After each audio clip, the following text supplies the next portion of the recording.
कि राजनीति के अंदर सारे हथकंडे अपनाए जाते हैं। चुनाव के अंदर हर कोई अपनी बात करता है, लेकिन क्या आपको लगता है कि इस दौर के अंदर शुरुआती कहानी मटन पे शुरू हुई और अब जब चुनाव का अंत होने जा रहा है, आखिरी चरण में है, भीषण गर्मी है, उसमें भी मटन की कहानी आ गई है और इस बार बीजेपी नहीं लेकर आई है। शुरुआत भी इंडिया अलायंस ने करी थी, समापन भी इंडिया अलायंस कर रहा है। बताइए, आरोप आप मोदी पे लगाते हैं। नहीं, शुरुआत तो माननीय मोदी जी ने करी थी और शुरुआत उस समय करी थी, शायद आप भूल रहे हो, जब कांग्रेस ने अपना घोषणा पत्र जारी किया तो मोदी जी ने कहा कि ये घोषणा पत्र मुस्लिम लीग के दफ्तर में तैयार हुआ है। फिर मछली, फिर मटन, फिर मुगल, फिर मुसलमान, फिर मंगलसूत्र, ये सारे तो, और फिर लास्ट में बोले मुजरा, ये सारे सब तो माननीय मोदी जी ने प्रयोग किए हैं। लेकिन मोदी जी की एक विशेषता है, वो जिस स्टेट में जाते हैं वहीं पिछले जन्म का अपना नाता जोड़ लेते हैं। जिस समाज के बीच में जाते हैं उसी समाज के नंबर 1 नेता हो जाते हैं। वो एक अशोक चक्रधर की कविता मुझे याद आती है कि मोदी जी जब वादे करते हैं नहीं तो चूहों से कहते हैं कि जंगल में कोई चील नहीं होगी और चीलों से कहते हैं चूहा सप्लाई में ढील नहीं होगी। वो मधुमक्खियों से कहते हैं कि भालुओं से आपको प्रोटेक्शन दिया जाएगा और भालुओं से कहते हैं कि शहद के छत्तों में आपको रिजर्वेशन दिया जाएगा। अभी चलिए, आप मटन से भालू, मधुमक्खी, पता नहीं कहां चले गए। मैं वापस आपको यही लेके आता हूं, वापस यही लेके आता हूं। मैं वहीं आ रहा हूं, मैं मुद्दे पे हूं। क्या सवाल है आपका? देखिए, हमारा सवाल इंडिया गठबंधन से है। हम मतदाता के रूप में ये जानना चाहते हैं कि इन्होंने प्री पोल गठबंधन किया है और सारी पार्टियां अलग अलग घोषणा पत्र जारी कर रही हैं।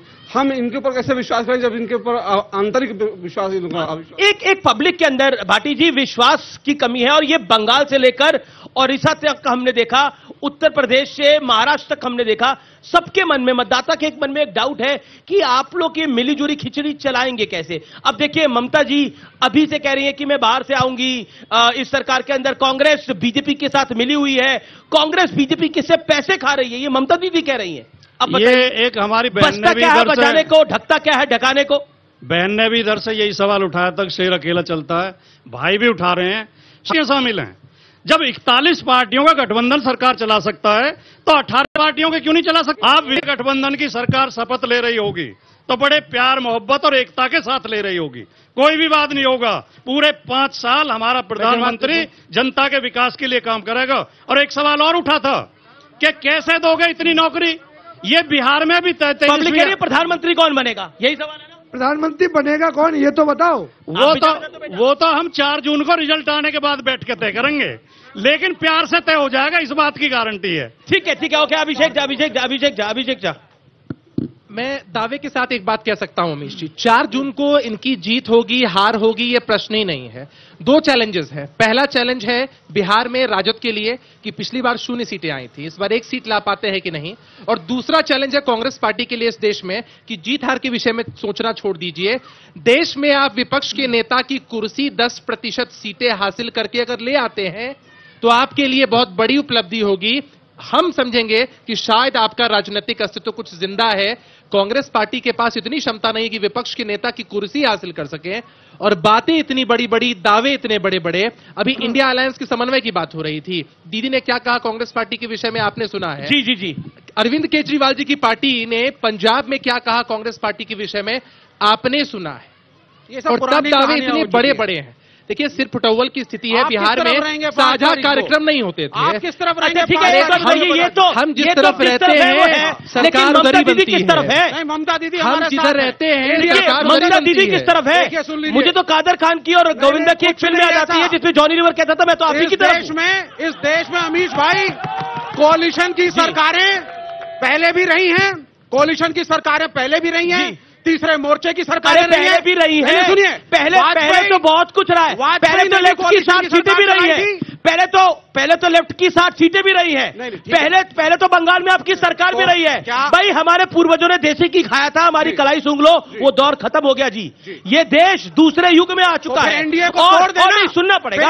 आपने बोला क्योंकि हम चुनावी विश्लेषण कर रहे हैं, तो चुनावी विश्लेषण में विवेक भाई, आपने चुनाव के हर रंग देखे हैं, आपने सरकारें बनती, गिरती, बिगड़ती, बनाती हुई देखी है। लेकिन मैं आपको कहता हूं, ये पुराना दौर नहीं है। इस दौर के अंदर अंदर आप भी समझ रहे हैं कि सिंगल जो जनता, ये तो जनता जनार्दन यहाँ बैठी है ना, ये बड़ी समझदार है, ये एक तरफ वोट करती है, पिछली में वोट ही नहीं करती। फिर भाजपा अकेले लड़े, भाजपा ना तोड़े कांग्रेस के नेताओं को। ठीक है, भाजपा ना तोड़े क्यों तोड़ती है? कौशलेंद्र पटेल, देखिए, पहले विवेक जी की मैं पहले सवाल का जवाब दे दूं। आप सब लोग इस बात के साक्षी हैं कि 2014 में माननीय मोदी जी जब इस बनारस के सांसद बने, इस काशी के सांसद बने, तो उन्होंने ट्रेड फैसिलिटेशन सेंटर बनाने का काम किया। काशी के अंदर उन्होंने 2 कैंसर अस्पताल बनवाने का काम किया। नरेंद्र मोदी जी ने, आप देख सकते हैं कि जिस पुल को माननीय मुलायम सिंह यादव ने शिलान्यास किया था, मुलायम सिंह की सरकार चली गई, अखिलेश जी की सरकार चली गई, उस पुल को बनवाने का काम अगर किसी ने किया तो नरेंद्र मोदी जी ने किया। आप अगर बनारस से गाजीपुर वाली सड़क देख लें तो उसको बनवाने का काम किया। लेकिन आप पे आरोप लग रहा है कि आप धर्म का कार्ड खेल रहे हैं। बीजेपी पे आरोप लगता है कि आप धर्म का कार्ड खेल रहे हैं। बनारस जवाब दीजिए। हम आपको जवाब दे रहे हैं डेवलपमेंट का। जी, बनारस से आप मध्य प्रदेश जाने वाली सड़कों को देख लीजिए, बनारस से आप लखनऊ जाने वाली सड़कों को देख लीजिए, ट्रैफिक जैम को देखो। आप सड़क पे बनारस के अंदर, का रास्ता, आप बनारस के अंदर, आप बाबा विश्वनाथ का दर्शन करने वाले जो कॉरिडोर मोदी जी ने बनवाया है, 5 लाख लोग प्रतिदिन बाबा विश्वनाथ का दर्शन करने आते हैं। बोलो बाबा विश्वनाथ के दर्शन तो मैं भी आज करके आया हूँ। बाबा विश्वनाथ के दर्शन, काल भैरव के दर्शन, संकट मोचक बजरंग बली के दर्शन तो मैं भी करके आया हूँ। तो महादेव की जय जय, हर हर महादेव। देखिए, आप हर हर महादेव कर रहे हैं और उधर मटन बनाने की प्लानिंग चल रही है। ये कहाँ है, चक्कर में पड़ जाते हैं आप लोग।